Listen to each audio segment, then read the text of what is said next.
Winston Churchill disait, le succès, c'est d'aller d'échec en échec sans perdre son enthousiasme. Eh ben, vu l'enthousiasme dont débordent nos politiciens là, on n'est pas prêt de décrocher nos plus gros succès. Enthousiasme est issu du grec in et de théos, ce qui induit que pour les anciens, il était à l'humain un transport divin. Un transport divin. Comme si quoi que ce soit en ce bas monde pouvait nous transporter divinement.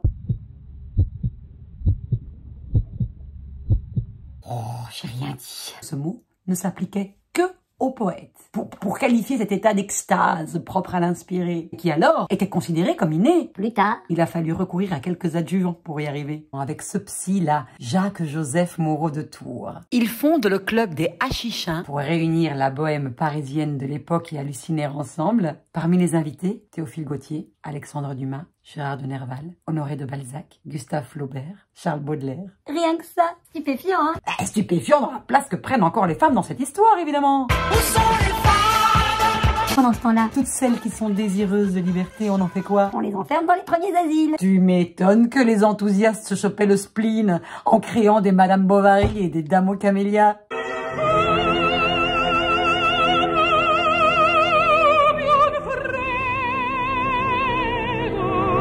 Mais je m'égare là. Ce qu'il est savoureux d'observer avec enthousiasme, c'est la façon dont Dieu s'est fait homme dans les mots. Je vous parle de puissance ici, hein, de feu ardent, pas de collecte ni d'étiquette. Les religions sont donc hors sujet. Chez Rabelais, l'enthousiasme reste une inspiration d'artiste.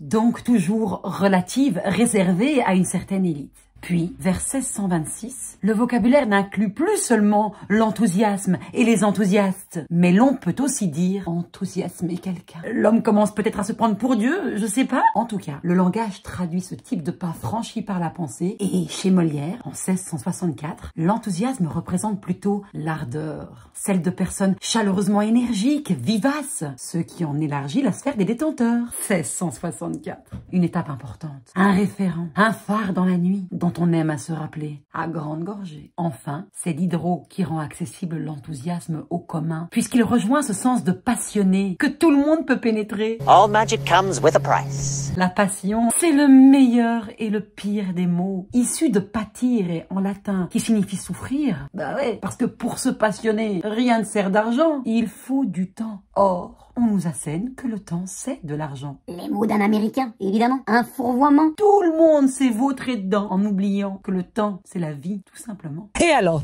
qu'est-ce qu'ils comprennent ces Américains par le rock et le twist, hein? Ma Gigi, qu'est-ce que tu croyais? Devenir comme ça, Gigi l'americano? Invece no. Et tu es Giuseppe, Fabrizio, Luca Santini, et tu es napolitain. Mon enthousiasme en ce moment, il a solidement morflé. Mais c'est parce que vous me manquez. Genre, absolument tout le temps.